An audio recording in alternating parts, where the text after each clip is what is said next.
Good morning and welcome to another episode of TNTV. I'm your host Billy, coach of the Nottingham Forest Curse. Today we're here with our ICP National Dex off-season game in the playoffs, actually, up against SW087, aka Seth, coach of the Bundy Bisharps. Now, we did play Seth during the regular season in week 4, where we were able to snag a very close game, 1-0 I believe it was, in the end. But this is a different game. This is a completely different game. It is a rematch. Rematches are always tough, especially when you won the last game, but especially when it was such a close game. So I'm going to pop on the screen now the matchup and just go through basically what we're bringing. So as you can already see, we are bringing a Choice Scarf Buzzwole. Really tough matchup this. So I really struggled prepping for Seth's team last time, and prepping for it a second time is it's been rough. It's been really tough to prep, and I've decided that, you know what, how do you think a Choice Scarf Buzzwole in the end game could look really good, as long as we weaken the likes of Fini, Mew, if you know, say, because with those two Pokemon we can't really lock into Lunge. Same with Dragonite, so Lunge probably will not be the move we lock ourselves into to try and win the game. It will likely be Close Combat, Stone Edge. Most likely it'll be one of those two, hopefully, but speed is for Raikou, so we can outpace his Raikou, and if he's got anything that's Scarf that's outrunning that, then, well, it'll outrun us, but, you know, we'll just have to wait and see on that one.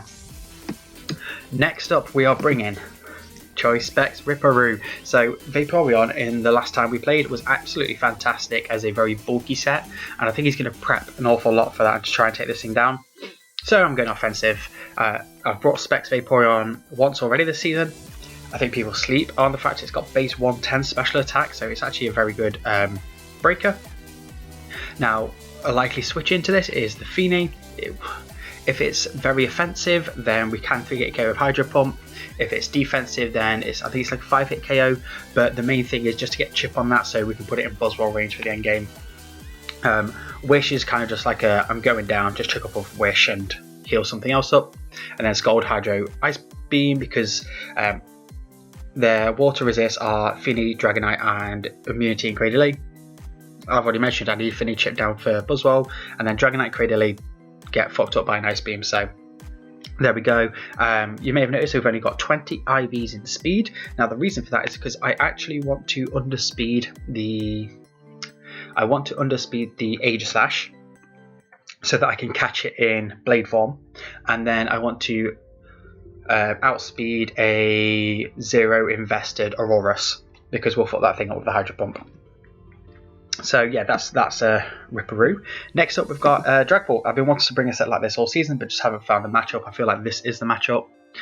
Sub Disable Dragapult's Shadow Ball. I feel like a lot of his Pokemon will only have maybe one move to cover this thing. So for example, like Fini, it's unlikely to have 2 fairy moves. It's either going to be Draining Kiss or Moonblast. We'll always outspeed that unless it's Scarfed. So we can sub on it, disable the fairy move, and then sub again, and never have our sub broken by a max special attack Timid Fini Surf with our Spadef investment. So that'll be really, really good. I think we can catch him off guard with this set an awful lot. Our speed is just there for the Raikou and a potentially Scarf Pangoro. So yeah, it's literally kind of it's not a sweeper this game, it's just to try and chip everything down, wear them down to get them in range for Buzzwole. Next up, again, phenomenal in the first matchup. We went Passion Berry last time. This time we're going Leftovers. We're actually going for this is actually going to be our Dragonite check. So Seth is a madman. I mentioned this last time we played him. He's a madman. I fully expect that he's either... Last time he did bring a Dragon Dance Dragonite. This time I would not be at all surprised to see a special one with Hydro Pump. That's exactly what this HP and Spadef investment's for. It means we can live a timid Hydro Pump after Rocks, and we can also, we're not 2-hit KO'd by a, Jolly Dragonite after Rocks. Yeah, not 2-hit KO'd by a Jolly Dragonite's Earthquake after Rocks. So Swords Dance literally because I want Rocks. Rocks are great. For this game, they were great in the first one. Rock Blast and EQ are kind of all I need. And last move, there was nothing else I needed, so I thought if I could chuck Swords Dance on there if the right opportunity comes up, could be great. Next up, we're actually bringing in our Fini and Raikou check, and that is a very Spadef Papu Papu, the Victory Bell. The speed is there for a non-invested Fini and an Adamant Pangoro. We have Synthesis for recovery, Power Whip, Knock Off, and Clear Smog, just in case the Feeny wants to set up on us or the Raikou wants to set up on us. Clear Smog, get rid of those stat boosts, Power Whip and Knock Off. Just a really good coverage move. Well, Power Whip, stab move, Knock Off, coverage move. Really good this week. Not much else to say about Papu. Literally just here to take on a setup Feeny. Last of all, we have Mega Houndoom with the max HP, max speed, speeds to tie with the Raikou, and again we're a very supportive set. We've got Super Fang, Willow, Taunt, Flamethrower, so if the Finny comes in on this, Super Fang it, bring it down to half. I can Taunt it to prevent setup, I can Willow a Dragonite that wants to set up on me, I can Taunt a Dragonite that wants to set up on me. Again, he's just here just to put things 50%. 50% is a very good range to get things in range for Buzzwole. I think after, if I get the entire team down to 50%, I can lock into Stone Edge with Buzzwole and potentially Sweep. So that's kind of it, really. That's the team that's going to take us into the playoffs. Hopefully, fingers crossed, take us into the next round. Yeah. So hope you enjoy, and hopefully, if we win, see you next week.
Right, so if you made it to the end of the video, you will see that our ICP National Dex off-season league has come to an end. Unfortunately, we did fall to Seth in the first round of the playoffs. So just like the Wi-Fi league, we went down in the first round of playoffs. But luckily, it was to Seth, and there's nobody else in this league I'd rather go down to. Phenomenal guy, obviously commissioner of the ICP, and has just been all around fantastic. Become a great friend as well. So with it being the end of the season, I just want to have a quick rundown of how we got on. So these stats here, they are pre-playoffs. The only difference really is Dragapult got an extra kill, Mega Houndoom got an extra kill, and Rhyperior got an extra kill. So that does mean our kill leaders for the season were Dragapult and Mega Houndoom, with Rhyperior in a very close, second really, because them two are joint first. Now, quicker. As you can see, we did finish 5th. We finished 5th in the regular season, which is fine. I'm happy enough with that. I think overall I did struggle a bit with this team, especially in building. I've really struggled to build each week with this team. I was not that I wasn't happy to lose in the playoffs. I wasn't sad either, though. That's the thing. I was kind of like, okay, this season's over. It is what it is. Whereas with the Wi-Fi League, I loved that team so much. I loved building with it. When we lost in the playoffs, I was gutted because it was the end of that. I wasn't going to get to use that team anymore. So yeah, not too sad to have gone out. It just means I don't have to build with this team anymore because it's been hard work. Yeah, so quickly going through each mon and my thoughts of them on the season, and if I draft them again. Dragapult, I would 100% draft again. I know I didn't use it the best in terms of kills, but I had a lot of fun building with it. I thought it was very interesting Pokemon. I've not used something like this before. I didn't exactly build a team around Dragapult. I just built a Sun team and then chucked on a Dragapult. So I think I did as well as I could with it. Could have done better with it in some weeks, I feel like, but there were some weeks where it just absolutely put in work. The week against Joda, for example, where I just got a couple of Dragon Dancers and just swept like that. Yeah, so we'll definitely draft it again. But if I was to draft it again, I'd probably build a better team around it. Next up, we have Mega Houndoom. Thoughts on Mega Houndoom. So it was difficult to use Houndoom. You need it in the sun, and it's hard to get in on with the sun off. I felt like there were some weeks where I just looked and thought, right, if I can get Mega Houndoom in the sun with like 5 or 6 turns of sun, depending on if I'm Heat Rock, which I usually was with Ninetales, then this thing can OHKO everything, unless they bring certain sets. And if they bring this set or this set, there's usually 1 or 2 sets each draft would have that would completely just nullify Mega Houndoom. And then I went into the matchups and they didn't bring them. A big one, for example, was against Joda. He didn't bring the Zygarde 50%, which completely shut down my Mega Houndoom. With the team he did bring, if I got up in Flame Charge with Mega Houndoom in the sun, then it just literally OHKO'd his entire all 6 Pokemon. But they're the things that you've got to sometimes, I think, take a gamble on with building. So lesson learned with that. Sometimes I've got to realise that just because if they bring one specific set, that doesn't mean I shouldn't bring this Pokemon or this certain set of this Pokemon. So would I give Mega Houndoom another try? I don't know. I don't know. It depends on how I feel, but probably not, in all honesty. Yeah, it did well though, still to get 7 kills. I just felt like I was forced to kind of bring a support set every week, but maybe that's just me. Next up, Buzzwole. My god, I loved using Buzzwole as a physically defensive Pokemon. Absolutely incredible. I didn't bring offensive once until the playoffs, which we lost, but the potential was definitely there for Buzzwole. I feel like if I played better in that playoff match, Buzzwole would have shown me just how great it is as an offensive piece. So I would definitely draft Buzzwole again. Silvally. Silvally was great. So many different sets and so many options with it. I would 100% draft it again. I'm not going to go too deep into some of these because I don't, I don't see too much point. Vaporeon, loved using Vaporeon, would 100% draft again. I thought it was pretty good in some matchups offensively, and then in some matchups defensively, it just didn't die. As you can see, it went down. It died 3 times out of 6 games because the playoff game as well. So died in half the games, which I think is very good for a defensive Pokemon. Your defensive Pokemon do usually go down during the game unless your sweepers or your faster Pokemon to clean up. So I think it did really well. Rhyperior was I loved Rhyperior. Chuck on a berry and this thing lives any hit. Would 100% draft again. Unfortunately, it was the only rocker on this team, which is what I feel like was a big downside to this team. I felt like this team really could have done with some hazards. Would have made life a lot easier for Mega Houndoom and Dragapult, but lesson learned with that one. Comfey, one of 2 Pokemon that didn't get a single kill this game, which is this season, which is a shame. I was really looking forward to using Comfey. It came to 3 games and died all 3 games and didn't really do much. But looking at the matchups we had, and then looking at some of the teams we didn't play, if we had played some of the teams we didn't actually get to play, I think Comfey would have just completely obliterated them. But that's just sometimes how scheduling works. I can't be too mad at that. Magnezone, I let Magnezone down. I didn't use it well this season. That's on me. I will try it again, I think, at some point. My problem with it is it's not bulky at all. So you've really got to find the right matchups and the right situations. And I almost feel like you've got to build your 6 around it to get it in safely and click those specs analytic, Volt Switches or Flash Cannons, Thunderbolt, Steel Beam, whatever. But no, the dream of being able to trap other steals with Magnezone, take them out so that Comfey can win late game, never happened this season. I don't think there was an opportunity, even a matchup where I thought about bringing that, because the matchup just wasn't there. Is what it is. Next up, Xatu. Brought it once, it died. Yeah, brought it once, it died. Trying to think what it did in that game. It was against JV. It got a crit, I think. I think it got a crit and died. Other than that, it did nothing. So that's it really for Xatu. I haven't got much else to say about it. I didn't use it enough, so I can't really make a valid opinion. Ninetales was incredibly surprising for me. I always thought Torkoal would be the better Sunsetter, but Ninetales really came through this season, I felt. Only came to 5 games, which is, quite surprising, I think. But being able to go with the Heat Rock with the speed it's got and then click Memento and get into a Sunsweeper, I really appreciated that with Ninetales, because its health wasn't that important, but it's got if you actually invest in its HP, it can actually be quite tanky. It's just a shame it doesn't get anything like Morning Sun. That would really boost Ninetales. But hey ho, that it is what it is. Next up, Cryogonal. I brought it twice. Brought it 3 times. It got 2 kills, and I think 2 out of the 3 times I brought it was Specs, which is not your standard Cryogonal, but Ice is a good typing, and I really need to draft a really offensive Ice. I think I'd really get on with it. And then last but not least, Victory Bell, Papu. Disappointed with myself with Victory Bell this season. I feel like I could have done a lot better with it. I could have brought it more often, and I could have swept with it a few times if I'd brought it. My week 2 game where we lost to the Excadrill, it was very close sweeping that game. If I'd put on Sucker Punch instead of Knockoff, which I was debating for that. If I put on Knockoff for that game, we would have won. If I put on Sucker Punch instead of Knockoff, we would have won. But I packed Knockoff, that was my mistake. But first time using Victory Bell. And if I did do Sun again, I would be tempted to go Victory Bell. My priority would be Venusaur, it's my all-time favourite Pokemon. But if it got taken like I did this season, I'd go Victory Bell again in a heartbeat. I've got no problem with that. It's very cheap, Sunsweeper, so yeah, that's it. That's going to round off our season. Hope you enjoyed. I hope you enjoyed watching the season. If you did follow, I know this series doesn't get many views, and these kind of things never really do.